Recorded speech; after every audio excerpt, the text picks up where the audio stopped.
बिस्मिल्लाहिर्रहमानिर्रहीम। अस्सलाम वालेकुम दोस्तों, नवा तड़प दिल की राइटर रिमशा हयात किस नंबर 27।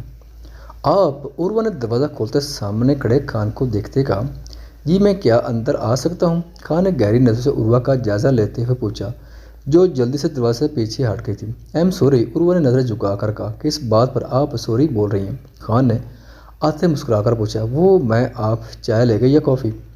उर्वा को जब कुछ समझ नहीं आया तो उसने बौखलाए हुए अंदाज में पूछा, आपको बेहतर पता है कि मैं क्या पीना पसंद करूँगा। खान ने उर्वा के होंठों पर अपनी नज़रें गाड़ते हुए थोड़ा झुक कर कहा। उर्वा खुद हैरान थी कि उसका दिल इतनी ज़ोर से क्यों धड़क रहा है। उसने पूरी रात खान के बारे में सोचा तो कोई अपना भी इतनी मदद नहीं करता जितनी खान ने उसकी और बल्किस की मदद की थी। दिल में खान के लिए नरम गुस्सा पैदा हुआ था, लेकिन फिर उसे याद है कि ये कॉन्ट्रैक्ट है जो जल्द ख़त्म हो जाएगा, लेकिन उसने तो पैसे वापस नहीं किए। उन्हीं सब बातों को सोचते हुए उसे नींद आ गई और वहीं सो गई थी। उर्वा कौन आया? बल्किस ने आवाज़ देते पूछा। खान ने उर्वा की तरफ देखा था। मिस उर्वा, मैं आपकी खाला से बात करना चाहता हूँ, खान ने संजीदगी से कहा, जिसने इस बात में सहलाते अंदर कमरे की तरफ इशारा किया था। मैं आपके लिए काफ़ी लेकर आती हूँ, उर्वा कहते ही वहाँ से चली गई और खान अंदर कमरे में चला गया था। खान ने दरवाज़ा नाक किया और कमरे में दाखिल हुआ। उसे देखते बल्किस ने उठने की कोशिश की, लेकिन खान ने जल्दी से मना कर दिया। अब आपकी तबीयत कैसी है? खान ने बल्किस को देखते पूछा।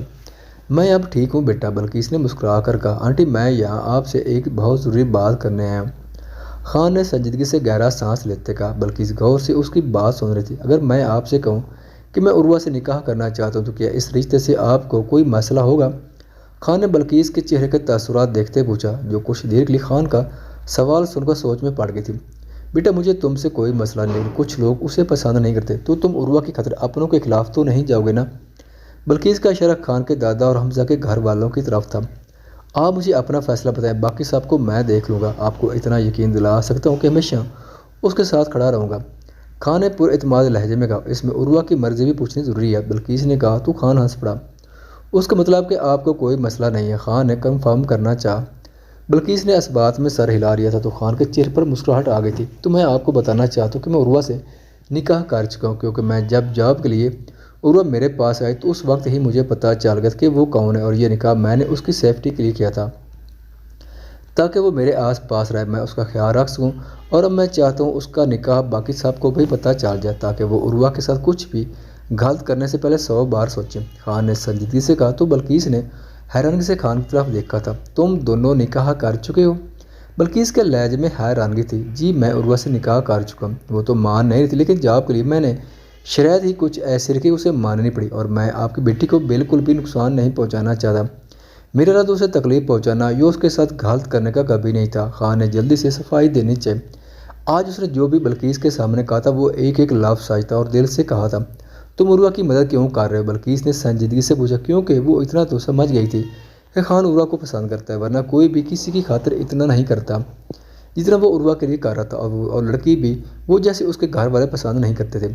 ये बात मैं खुद भी नहीं जानता, लेकिन आप प्लीज़ उर्वा को मत डांटिएगा, क्योंकि उसमें उसका कोई कसूर नहीं। अगर आपको निकाह को लेकर डांटना है तो आप मुझे डांट सकती हैं, खान ने बल्किस के पास बैठते हुए कहा। मैं बस इतना कहना चाहूँगी कि सफ़वान खान तुम पर भरोसा कर, मेरी बेटी का ख्याल रखना। अगर उर्वा भी तुम्हें पसंद करती है तो मुझे इससे क्या मसला हो सकता है? उसकी खुशी में मेरी खुशी है, बल्किस ने मुस्कुराते हुए कहा। थैंक यू, मैं वादा करता हूँ आपकी बेटी का खुद से ज़्यादा ख्याल रखूँगा, लेकिन अभी आप उसे नहीं बताएं कि आपको मैं निकाह का बता चुका, क्योंकि मैं चाहता हूँ वो खुद आकर आपको ये सब बताए, खान ने कहा। तो बल्किस मुस्कुरा पड़ी। ठीक है, मैं उसे कुछ नहीं बताऊँगी, बल्किस ने कहा। तो उसके बाद खान इर्द गिर्द की बातें करने लगा।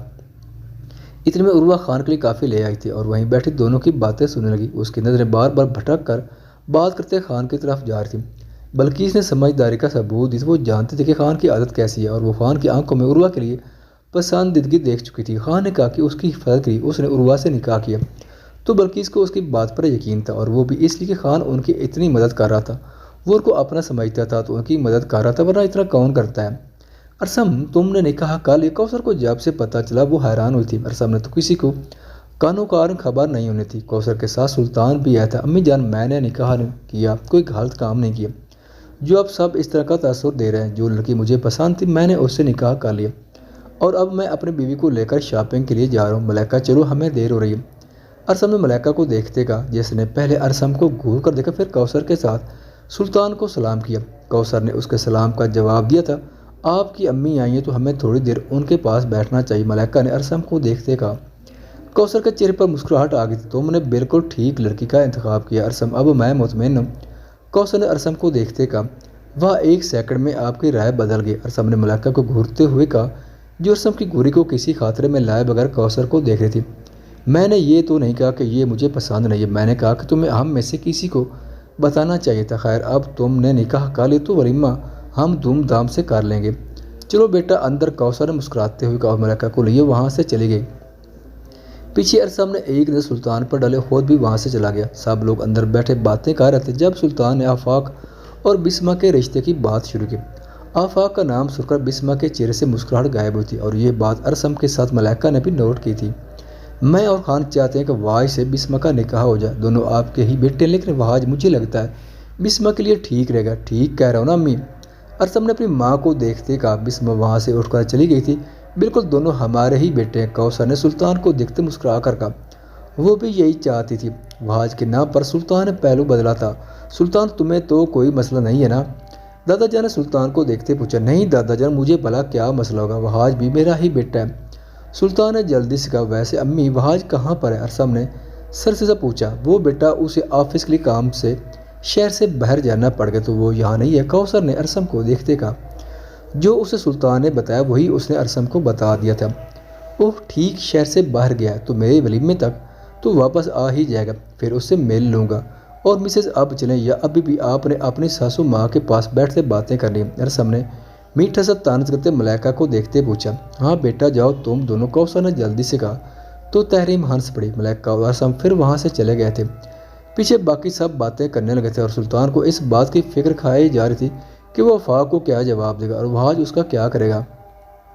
خان بلقیس سے اجازت لے کر کمرے سے باہر آیا، اس کے پیچھے عروہ بھی نظریں چکائے چلی آ رہی تھی۔ جب خان نے پیچھے مڑ کر عروہ کی طرف دیکھا جو اپنے دھیان چل رہی تھی اور سیدھا خان کے سینے سے جا ٹکرائے، بوکھلائے ہوئے انداز میں اس نے پیچھے ہونا چاہا اور گرنے ہی والی تھی جب اس نے ہاتھ آگے کرتے صفوان کو کالر سے پکڑنا چاہا، لیکن اس کے کالر کو پکڑنے کی وجہ سے خان کی شرٹ کے 2 بٹن ٹوٹ گئے اور اس کا سینہ نمایاں ہونے لگا۔ مس عروہ، آپ کرنا کیا چاہتی؟ خان نے اس کی کمر میں ہاتھ ڈالے، اسے گرنے سے بچایا اور گہرے لہجے میں پوچھا۔ عروہ نے جلدی سے اپنی آنکھیں بند کر لی۔ خان اس کے چہرے کو دیکھ کر ہنس پڑا۔ اس کی نظر عروہ کے چہرے سے ہوتی اس کے گردن کے نشان پر آ کر ٹھہر گئی تھی۔ صفوان نے ہاتھ آگے بڑھا کر اس کی گردن کے نشان کو چھوا۔ عروہ نے اس کا لمس محسوس کرتے فوراً آنکھیں کھول لی تھی۔ مس عروہ، آپ نے میری شرٹ کے بٹن توڑ دیے، خان نے اس کا دھیان اپنے بٹن کی طرف کرتے کہا۔ سر میں ابھی سوئی دھاگا لے کر آتی ہوں، عروہ نے جلدی سے کہا، لیکن آپ کو یہاں پر سوئی دھاگا نہیں ملے گا۔ خان نے اپنی پینٹ کی جیبوں میں ہاتھ ڈالتے پرسکون سے انداز میں کہا، آپ کو اتنا بھی معلوم نہیں کہ سوئی دھاگا کتنا ضروری ہوتا ہے گھر میں؟ عروہ نے خان کو دیکھتے کہا جس نے اپنے قدم عروہ کی طرف بڑھائے تھے۔ عروہ نے خان کو اپنی طرف آتے دیکھا تو اپنے حلق ترک کرتے پیچھے کو قدم لینے لگے۔ ایک تو آج سے صفوان خان الگ ہی لگ رہا تھا اور اب اس کی شرٹ کے بٹن کھلے ہوئے تھے، وہ عروہ کو کافی وجیح لگ رہا تھا، اس لیے اس نے نظریں چرائی تھیں۔ میرے اس فلیٹ پر میں کبھی کبھار آ کر اکیلا رہتا تھا، خان نے عروہ کے دائیں جانب ہاتھ رکھتے گہرے لہجے میں مزید کہا۔ تو یہاں کوئی عورت نہیں تھی، لیکن اب میں سوچ رہا ہوں سوئی دھاگا لا کر رکھ لو، آگے ضرورت پڑے گی۔ خان نے عروہ کی آنکھوں میں دیکھتے ہوئے دھیمے لہجے میں کہا جو اس سے نظریں چرا رہی تھی۔ ایک تو خان اس کے اتنے قریب کھڑا تھا کہ اس کے پرفیوم کی خوشبو سے اسے اپنا سر گھومتا ہوا محسوس ہو رہا تھا۔ مس عروہ، آپ اتنا گھبرا کیوں رہی ہیں؟ اور یہ پسینہ؟ خان نے مسکراہٹ دباتے اس کے ماتھے کی طرف اشارہ کرتے پوچھا۔ مجھے پسینہ نہیں، تو عروہ نے جلدی سے اپنے ماتھے کا پسینہ صاف کرتے کہا، آپ کو میرے ساتھ میرے بھائی کی ولیمے چلنا ہے۔ خان نے مسکراتے ہوئے کہا، لیکن کیوں؟ عروہ نے نظریں اٹھایا خان کو دیکھتے پوچھا۔ کیونکہ مجھے آپ کو سب سے ملوانا ہے۔ آپ یہ مت پوچھیں کیوں، کیونکہ اس کا جواب میرے پاس بھی نہیں ہے، اور اب میں چلتا ہوں۔ خان نے پیچھے ہوتے کہا۔ عروہ کو اس کی بات کی سمجھ نہیں آئی تھی کہ وہ کیوں اسے ساتھ لے کر جانا چاہتا ہے، کیونکہ وہ تو اس کی سیکرٹری تھی، وہ آپ کے بٹن۔ عروہ نے یاد آنے پر جلدی سے کہا، کوئی بات نہیں، اور آپ اپنا خیال رکھیں، اگر کوئی مسئلہ ہو تو مجھے کال کر لیجیے گا۔ خان نے عروہ کو دیکھتے کہا جس نے اس بات میں سر ہلا دیا تھا۔ خان نے عروہ کی طرف مسکراہٹ چلی اور وہاں سے چلا گیا۔ عروہ ابھی بھی وہیں کھڑی تھی۔ خواتین و حضرات، ویڈیو دیکھنے کا شکریہ۔ اگر ویڈیو پسند آئے تو چینل کو سبسکرائب کریں اور ساتھ ہی بیل کے آئیکن کو لازمی پریس کریں تاکہ آپ کو آنے والی ویڈیوز کے اپڈیٹ سب سے پہلے مل سکیں۔ خدا حافظ۔